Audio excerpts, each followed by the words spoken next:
siap memuji Tuhan, yang siap menyembah Tuhan. Mari kita satu dalam doa. Terima kasih Bapa, selamat pagi Bapa, selamat pagi Yesus.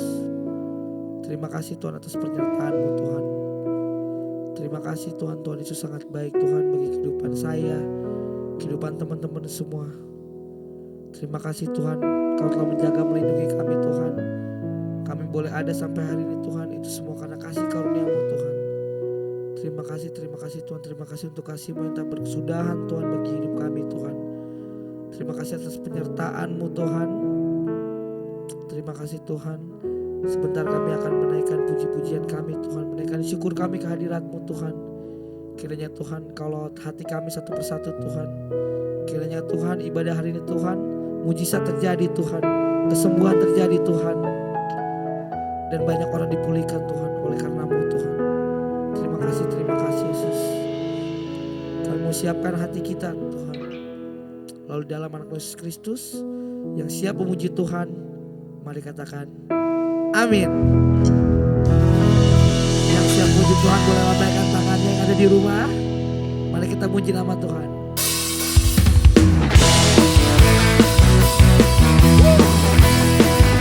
Aku dahsyat.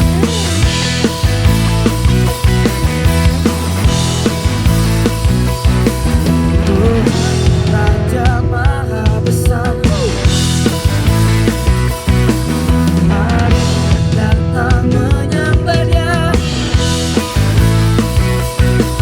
Tuhan Raja Maha Besar.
Mari kita satu hati dalam doa. Bapak yang baik, terima kasih. Terima kasih buat semua kebaikan Tuhan dalam kehidupan kami. Terima kasih buat semua yang Kau berikan. Terima kasih buat nikmat yang Kau berikan dalam kehidupan kami. Bahkan selama seminggu ini yang kami rasakan, kami alami. Bahkan untuk minggu-minggu depan kami sungguh mengucap syukur. Karena tangan Tuhan selalu ada dalam kehidupan kami. Bapak yang baik, sebentar kami akan mendengarkan firman-Mu. Roh Kudus, terangi hati dan pikiran kami, hingga kami boleh memahami, mengerti apa yang menjadi isi hati Tuhan. Kami boleh menangkap apa yang menjadi keinginan-Mu di dalam kehidupan kami, untuk kami aplikasikan, kami kerjakan dalam kehidupan kami. Terima kasih Bapak yang baik, sebentar kami akan mendengarkan firman Tuhan. Kami mau katakan kami siap untuk mendengarkan firman-Mu. Dalam nama Yesus kami berdoa dan mengucap syukur. Haleluya. Amin. Shalom Bapak Ibu Saudaraku, jemaat Hope CC dimanapun berada. Pada kesempatan kali ini kita akan sama-sama belajar mengenai neraka. Bapak Ibu Saudaraku, bahwa neraka itu nyata. Neraka itu bukan sekedar sebuah gagasan, sebuah konsep, ya, pemikiran ataupun khayalan. Neraka itu nyata dan sungguh-sungguh ada. Bapak Ibu Saudaraku, mari kita lihat di 2 Tesalonika 1 ayat 9. 2 Tesalonika 1 ayat 9. Firman Tuhan katakan begini, mereka ini akan menjalani hukuman kebinasaan selama-lamanya, dijauhkan dari hadirat Tuhan dan dari kemuliaan kekuatannya. Nah, Bapak Ibu Saudaraku, perhatikan kalimat menjalani hukuman kebinasaan selama-lamanya. Ini adalah hukuman yang sangat mengerikan. Kenapa? Karena hukuman ini bersifat binasa dan selama-lamanya. Kata kebinasaan di sini bukanlah habis lenyap, namun eksistensi manusia yang terhukum itu tetap ada, dan ia terus menjalani kehancuran, ya, atau ia menjalani kehancuran secara terus-menerus. Kita memang tidak memiliki konsep seperti apakah kehancuran terus-menerus itu, ya, atau kita tidak memiliki konsep seperti apakah kehancuran terus-menerus secara roh. Namun paling tidak kita bisa membayangkan ketika Tuhan Yesus menceritakan kisah Lazarus dan seorang kaya yang berada di neraka, ya, di Lukas 16 ayat 24, ya. Lukas 16 ayat 24. Orang yang berada di neraka itu berkata seperti ini dalam Lukas 16 ayat 24 ini. Lalu ia berseru katanya, Bapak Abraham, kasihanilah aku, suruhlah Lazarus supaya ia mencelupkan ujung jarinya ke dalam air dan menyejukkan lidahku, sebab aku sangat kesakitan dalam nyala api ini.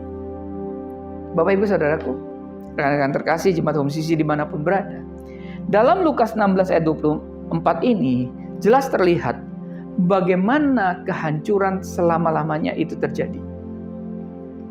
Bahwa sekalipun orang kaya itu hanya roh dan jiwanya saja yang ada di neraka, sementara tubuhnya sudah ada di alam kubur, ya, roh dan jiwa orang kaya itu mengalami kesakitan yang tidak pernah berhenti di dalam nyala api.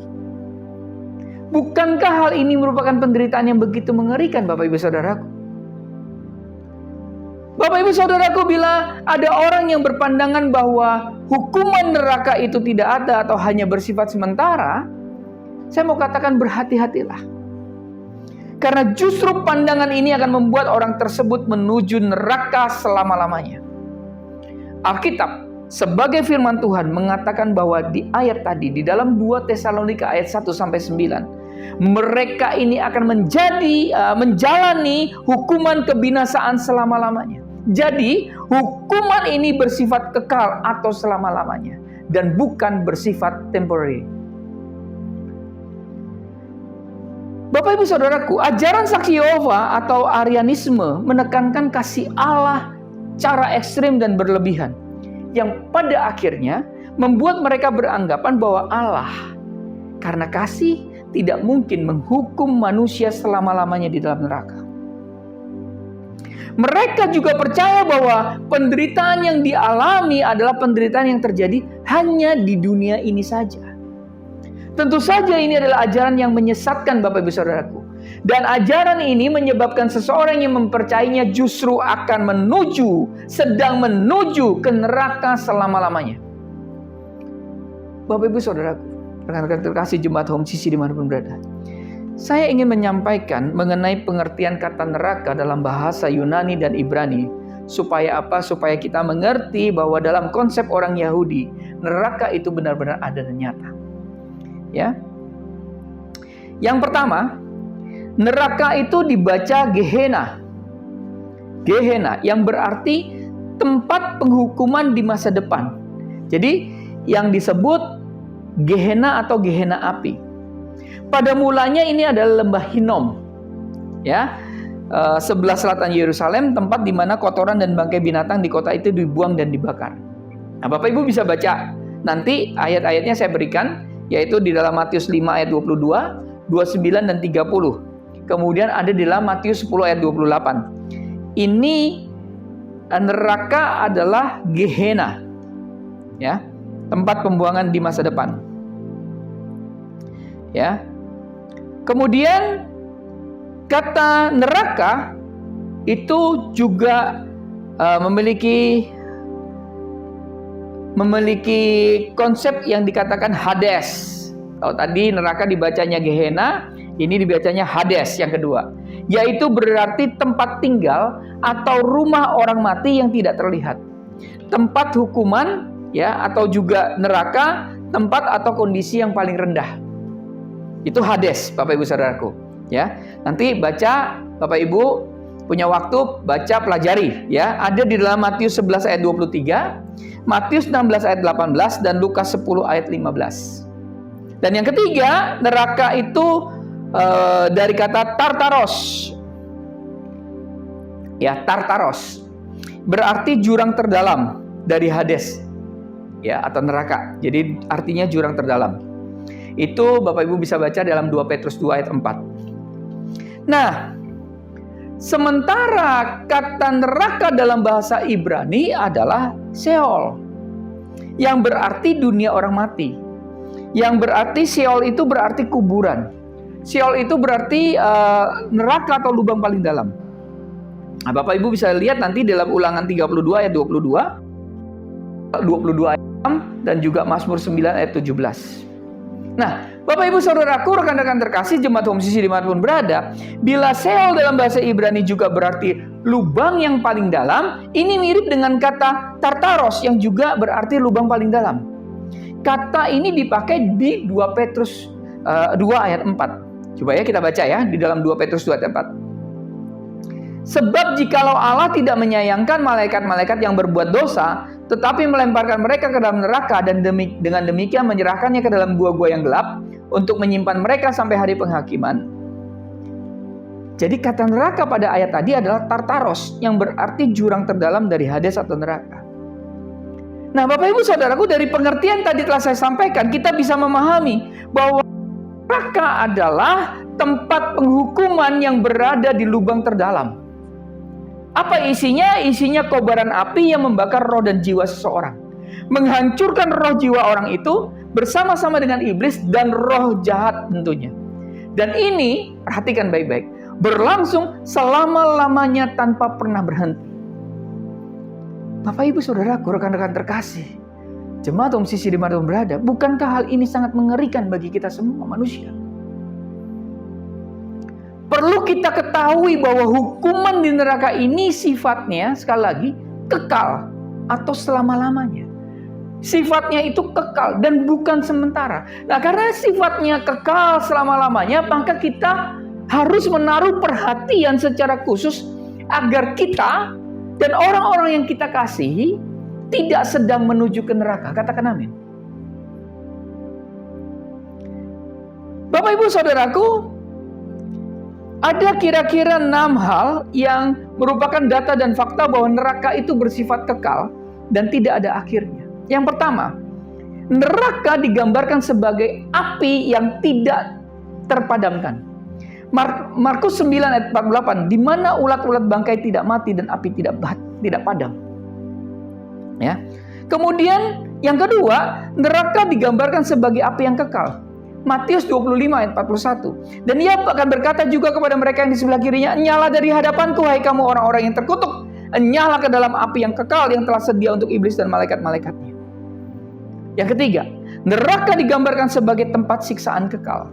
Ya, Matius 25 ayat 46. Dan mereka ini akan masuk ke tempat siksaan yang kekal. Yang keempat, neraka digambarkan sebagai waktu siang malam yang tidak ada henti-hentinya. Wahyu 14 ayat 11, firman Tuhan katakan, "Maka asap api yang menyiksa mereka itu naik ke atas, ya, sampai selama-lamanya, dan siang malam mereka tidak henti-hentinya disiksa, yaitu mereka yang menyembah binatang serta patungnya itu, dan barang siapa yang telah menerima tanda namanya." Yang kelima, neraka digambarkan sebagai tempat siksaan, di mana ada ulat yang tidak akan mati. Ya, di Markus 9 ayat 44. Di tempat itu ulatnya tidak akan mati dan apinya tidak akan padam. Ya. Yang keenam, neraka digambarkan sebagai tempat di mana orang tidak dapat keluar dari sana dan menyeberang ke surga. Ya, tadi Lukas 16 ayat 26 katakan, "Selain daripada itu di antara kami dan engkau terbentang jurang yang tak terseberangi." Ya, firman Tuhan bilang gitu ya. "Supaya mereka yang mau pergi dari sini kepadamu atau mereka yang mau datang dari situ kepada kami tidak dapat menyeberang." Bapak Ibu Saudaraku, rekan-rekan terkasih jemaat Home CC dimanapun berada, dari hal-hal di atas, maka saya dapat menyimpulkan bahwa neraka adalah sebuah tempat hukuman yang sangat mengerikan dan berlangsung selama-lamanya. Bapak Ibu Saudaraku, perhatikan. Neraka adalah sebuah tempat hukuman yang sangat mengerikan dan berlangsung selama-lamanya. Dua kombinasi antara penghukuman yang sangat mengerikan dan bersifat selama-lamanya membuat neraka benar-benar mengerikan. Bapak Ibu Saudaraku, bila penderitaan hebat namun sementara, atau penderitaan kekal, ya, namun tidak mengerikan, maka akan membuat neraka tidak terlalu mengerikan bagi orang-orang yang berada di neraka itu. Tapi karena ini kombinasi antara penghukuman yang sangat dahsyat dan kemudian berlangsung kekal selama-lamanya, maka hukuman inilah hukuman yang paling mengerikan sepanjang sejarah umat manusia.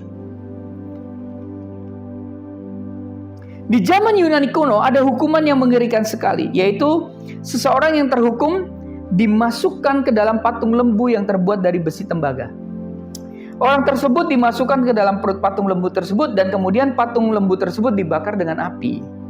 Ya, dan kemudian setelah dibakar dengan api, orang di dalamnya akan sangat tersiksa secara perlahan-lahan dan sangat kesakitan. Orang itu akan terpanggang, ya, dan mati dengan begitu tersiksa.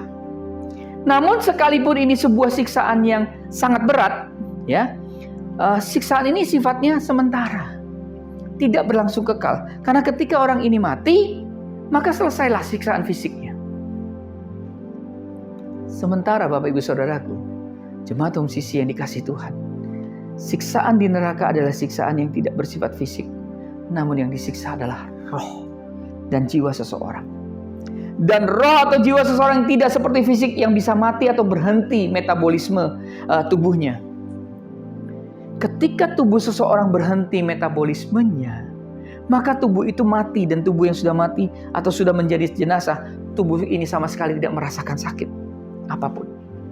Namun berbeda dengan hukuman di neraka. Kenapa? Karena roh dan jiwa seseorang tidak akan mati seperti tubuh mereka. Jadi roh dan jiwa mereka tersiksa dengan hukuman yang begitu dahsyat dan selama-lamanya. Bapak Ibu Saudaraku, jemaat Home CC dimanapun berada, kalau saya hari ini bertanya apakah ada manusia yang mau masuk neraka, saya yakin tidak ada satupun yang mau masuk neraka. Setuju ya? Namun ketika saya melanjutkan, apakah tahu caranya agar tidak masuk neraka? Maka selain di dalam Kristus Yesus, tidak ada jawaban yang pasti. Katakan amin. Karena di luar Kristus, mereka tidak memiliki kepastian untuk terhindar dari neraka. Mereka hanya berharap bahwa kehidupan mereka selama di dunia ini cukup menghindarkan mereka dari api kekal di neraka. Namun mereka tidak memiliki jaminan sama sekali untuk terhindar dari neraka. Sementara Bapak Ibu Saudaraku, rekan-rekan terkasih jemaat Home Sisi dimanapun berada, dengar, perhatikan. Kita tahu bahwa di dalam nama Yesus kita tidak akan masuk neraka selama-lamanya. Amin. Katakan amin. Karena di dalam Yesus kita akan menikmati surga bersama Tuhan Yesus Kristus. Katakan amin. Karena itu Bapak Ibu Saudaraku, rekan-rekan terkasih jemaat Home Sisi, ada dua hal yang ingin saya tekankan dan sekaligus menjadi penutup dalam khotbah hari ini. Yang pertama, pastikan bahwa diri kita dan orang-orang yang kita kasihi tidak sedang mengambil jalan menuju neraka. Pastikan mereka ada. Mereka sebagai orang yang percaya kepada Yesus Kristus. Pastikan. Yang kedua, pastikan diri kita dan orang-orang kita yang kasih menjadi pengikut Kristus mempercayai satu-satunya Tuhan dan Juru Selamat, sehingga kita punya itu yang namanya jaminan hidup kekal selama-lamanya. Sebagai penutup, saya ingin tegaskan kepada kita semua, Bapak, Ibu, Saudara, rekan-rekan terkasih, jemaat Home Sisi dimanapun berada, jangan pernah bermain-main dengan keputusan menolak atau meninggalkan Tuhan Yesus. Karena keputusan yang kita ambil di dunia yang sementara ini akan memiliki dampak kerusakan dan kehancuran yang tak terkira di neraka selama-lamanya. Jadi, selama kita masih diberi kesempatan untuk bertobat, bertobatlah. Ketika kita diberikan kesempatan untuk mengikut Tuhan Yesus, setialah ikut Yesus. Sekali Yesus, tetap Yesus selama-lamanya. Tuhan Yesus memberkati. Bapak yang baik, terima kasih. Kami sudah memahami, kami sudah mengerti bahwa neraka itu ada. Hari ini Tuhan, kami mau pastikan diri kami. Kami mau pastikan orang-orang yang kami kasihi adalah orang-orang yang tidak sedang mengambil jalan menuju neraka itu. Hari ini Tuhan, kami berkomitmen untuk orang-orang yang kami kasih dan untuk kami dan orang-orang yang kami kasih ini menjadi pengikut Kristus yang setia, percaya bahwa Yesus Kristus sebagai Tuhan dan Juru Selamat kami yang membawa kami masuk ke dalam surga yang kekal, dan kami akan tinggal bersama dengan Yesus Kristus di sana. Terima kasih buat firman-Mu ya Bapa. Terima kasih Kau sudah meneguhkan, menguatkan kami, membangkitkan iman kami, menyemangati kami Tuhan, bahwa pengharapan itu nyata di dalam Yesus Kristus. Dalam nama Yesus kami berdoa dan mengucap syukur. Haleluya. Amin.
Karena itu, saudara-saudaraku, jemaat Kristus yang dikasihi Tuhan, angkatlah kedua tanganmu dan terimalah berkat.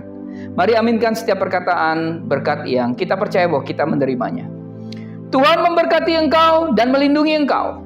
Tuhan menyinari engkau dengan wajah-Nya dan memberi engkau kasih karunia. Tuhan menghadapkan wajah-Nya kepadamu dan memberi engkau damai sejahtera. Kiranya kasih dan penyertaan Bapa di surga dan damai sejahtera dari Tuhan Yesus Kristus serta penghiburan dari Roh Kudus terus menyertai kita sampai Maranatha Tuhan Yesus datang kembali. Kita yang sudah menerima berkat Tuhan, mari kita sama-sama katakan amin. Selamat hari Minggu, selamat berkumpul bersama dengan keluarga. Terus menikmati kebersamaan dengan keluargamu. Cintai, nikmati momen-momen ini bersama dengan keluarga. Terus cintai Tuhan, berhenti menghakimi, dan selalu jadi berkat. Tuhan Yesus memberkati.